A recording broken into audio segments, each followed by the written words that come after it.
யார் நரகத்திலிருந்து முழுக்க பாதுகாக்கப்பட்டு சுவர்க்கத்திற்குள் நுழைந்து விட்டாரோ அவர்தான் உண்மையான வெற்றியாளர் என்பதாக அல்லாஹ் ஜல்ல ஷானுஹு தஆலா குர்ஆனிலே சொல்லுகிறான்.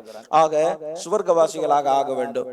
இந்த உலகத்தில் இருக்கக்கூடிய சந்தோஷமா இருந்தாலும் சரி, உலகத்தில் உள்ள கஷ்டமாக இருந்தாலும் சரி, எல்லாமே டெம்பரரி தான், எல்லாமே டெம்பரரி தான். ஆனா பர்மனண்டான வாழ்க்கை தான், பர்மனன்ட் அதுதான். அதனால இந்த உலகம் இருக்குதே நம்மளை விட்டு போயிடுச்சுன்னு சொல்லி ரொம்ப நொந்துக்க தேவையில்லை. ஏன்னு சொன்னா டெம்பரரி.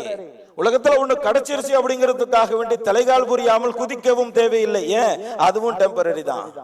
எதை இழந்தாலும் அதுவும் தற்காலிகம், எதை பெற்றாலும் அதுவும் தற்காலிகம். இங்கே நொந்து கொள்வதற்கோ சந்தோஷத்தில் குதிப்பதற்கோ ஒன்றுமில்லை. இந்த புரிதல் இருந்தாவே போதும். இந்த மார்க்கத்தை பின்பற்றி நடப்பதற்கும் அல்லாஹ் ரசூலுக்கு வழிபட்டு நடப்பதற்கும் இந்த புரிதல் போதுமானது.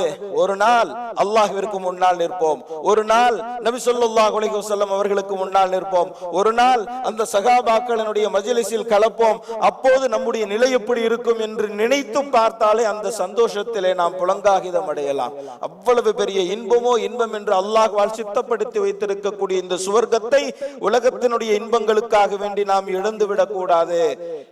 உலகத்தினுடைய இன்பங்களுக்காக வேண்டி சுவர்க்கத்தை இழப்பதை விட சுவர்க்கத்தினுடைய இன்பத்திற்காக வேண்டி உலகத்தினுடைய இன்பங்களை இழப்பதே சிறப்பு என்பதை நாம் புரிந்து கொள்ள வேண்டும்.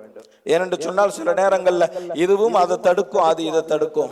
அந்த மாதிரி இரண்டும் போட்டி போடுகிற ஒரு நிலை வருகிற போது இது உலகமா மறுமையா என்று யோசித்து சரியான முடிவெடுக்கக்கூடிய சிறந்த முஸ்லிம்களாக நாம் இருக்க வேண்டும்.